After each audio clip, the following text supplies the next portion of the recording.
Allow me, if I may, to paint you a brief picture of what Albert's sordid little world was like.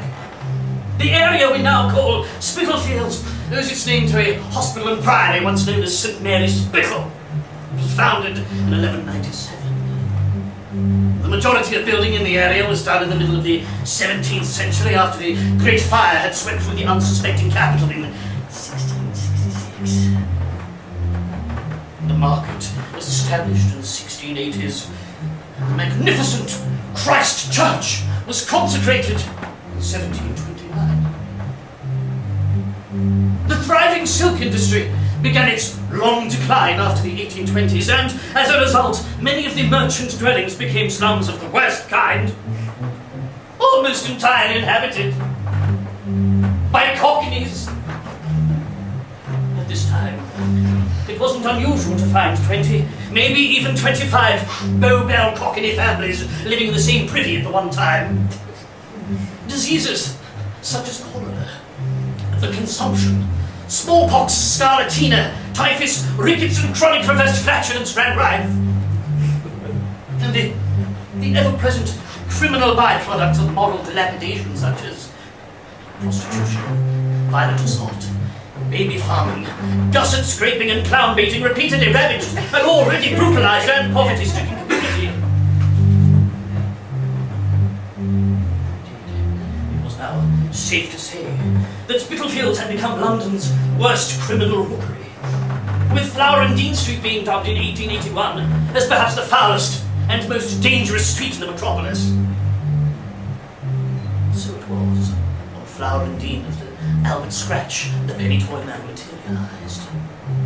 With a disposition and charm totally at odds to the filth and squalor that surrounded him, he would sing his almost mournful little song and show off his tray of sparkling penny toys as the washed-out sun weekly shone from the nicotine-stained skies. The cockneys of the area, who were normally used to playing with rocks, dead-skinned fried fish and lurine, would follow Albert up and down the freezing scum-stick streets of Spitalfields, hoping and praying for a handout or gift. Occasionally, Albert would pick out a glittering trinket and throw it high into the air, smiling serenely as the tiny army of little cockney brutes savaged each other to get to the splendid prize. As Martha Hawke, the market's oldest and most respected eel sexer, was heard to say, "Hey, don't be a little slider, Albert brought his own bit of sunshine in this shitty festy muckhole. God bless him." God bless him indeed. So it went, as day after day, Albert Scratch befriended policemen and pimp alike.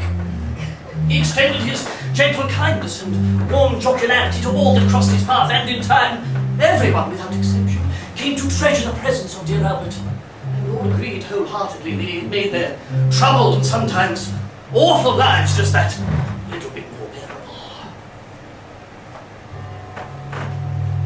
Unfortunately, these overwhelming feelings of goodwill were to be short-lived.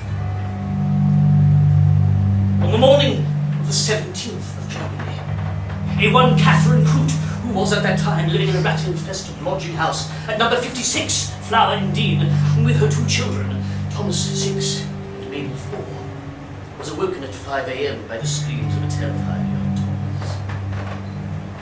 "Oh, Mother Clary! Where's our Mabel? Where's our little Mabel, Mother? Oh my God, so much Clary!" Roughly translated into English, this becomes, "Oh, Mother of Blood, where on earth is Mabel got to? Where could little Mabel be, Mother? Oh my God." Through the thick fog of rudely interrupted sleep, Catherine turned to see the ghostly face of her panic-stricken son. Following his shocked gaze, her eyes came to rest on the scene of almost unbelievable horror. No more than half a foot away from her lay Mabel's mattress. It was as if somebody had upended a laundry trough full of blood all over the tiny bed. There was so much of it, it had soaked through the floor and the ceiling underneath, down into the rooms below. Mabel was nowhere to be seen. Sitting in the middle of the bed was a small doll that the child had received as a present only the day before. was a penny toy.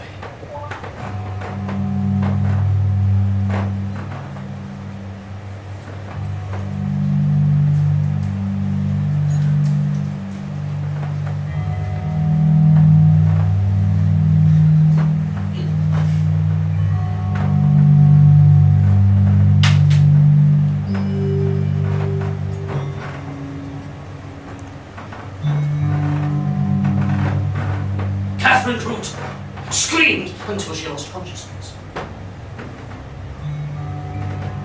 Needless to say, the body of little Mabel was never found. Nor were there any clues or evidence discovered to help the baffled police with their investigations. Nobody saw or heard nothing. There were no signs of a struggle. No items of clothing had been left behind. And with all of those pints of blood that had been spilled, not one single drop or footprint led in or out of the squalid little room. All in all, the dwelling was occupied by the 3 members of the Croot family, plus 3 other unfortunates. Daisy Stoffel, Mary Pursow, and Clara Bransmere. They all saw and heard nothing.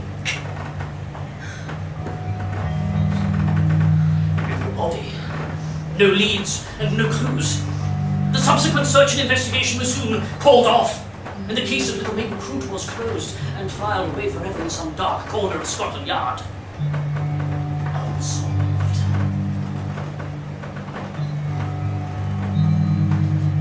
The disappearance of Mabel Croot brought the local community to a standstill. The outpouring of support and emotion to Mabel's mother and brother was truly heartfelt. Monies were raised.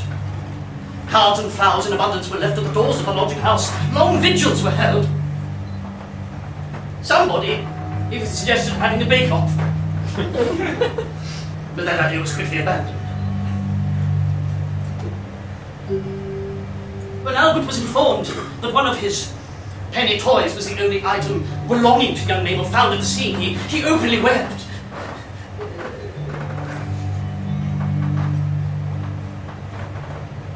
Before long, Catherine and Thomas Croot moved away from the grim streets of Spitalfields, leaving behind them just one more sordid story of grief and human suffering that set like a black sun over a drab and incurable landscape.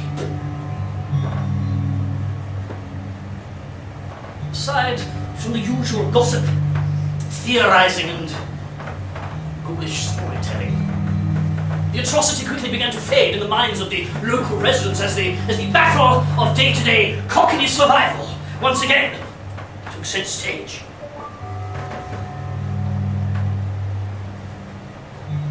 That is, until the night of Tuesday the 26th of that same month.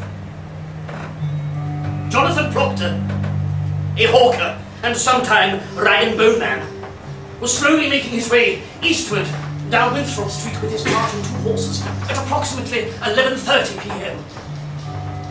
The only source of illumination in this narrow passage was from Proctor's own lantern that enabled him to see maybe 3 or 4 feet in front of him at best. He was passing Harrison Barber and Co., a horse slaughterhouse located on the south side of the street when Malcolm and Reliable Dave, Proctor's horses, stopped dead in their tracks halfway down the tiny lane. At first, he suspected they had been spooked by the stench of equine death that hung heavily in the air from the abattoir. He gently urged the 2 horses onwards, but to no avail. So, eventually, like any self-respecting Victorian lower-class alcoholic Cockney animal owner, he decided to give the stinking bags of flesh a downward slating with his stock whip.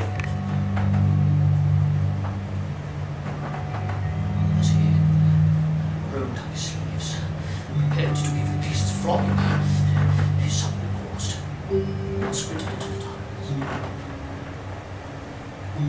Now the horses, as still as statues, had their heads lowered to the cobbles. They seemed to be drinking. Raising his lantern, Proctor made his way around to the front of the animals. And in the dim yellow light, the impossible slowly revealed itself. entire eastern end of Winthrop Street had become one giant pool of blood, some 3 inches deep. It was entirely flooded. As Proctor's brain feebly wrestled with what he was seeing, the gentle slurping and gulping of the horses abruptly ceased as they both raised their heads to look directly at him. Falling to his knees, Proctor blessed himself.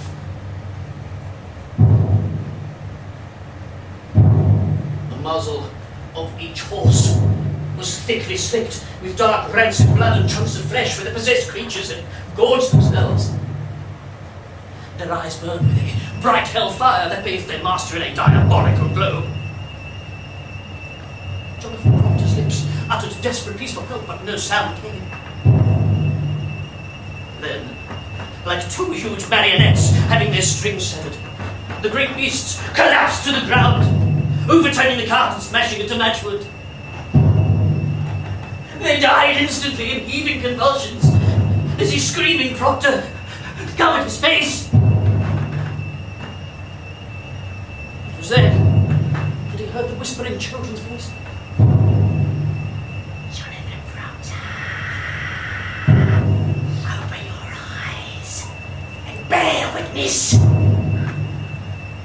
Slowly, with his heart trying to leap from his chest, he uncovered his face and cast his terrified gaze over the ghastly scene that would now and forever haunt his every waking moment. Floating 3 feet above the surface of the muddy lake, 2 ghostly children.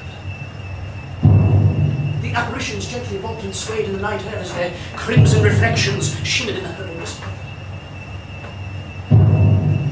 At the children's feet, floating in the blood, 2 toys. A bat and a spider.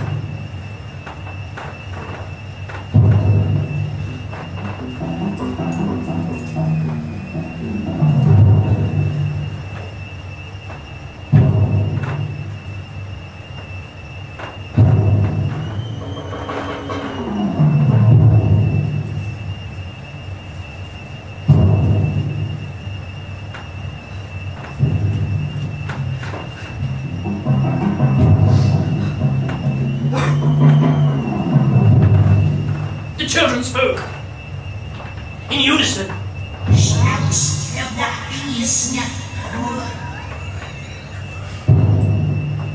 Jonathan Proctor tried to tell the ghosts that he could not understand their words, if indeed they were words at all. The desperation overcame him, and he implored them to repeat their message. The visions remained silent, hovering. It hit Proctor like a slap in the face. He knew these children. They were familiar to him. Who were they? He groped for his lantern and turned the frame up as high as it would go. Light spilled out towards the spirits.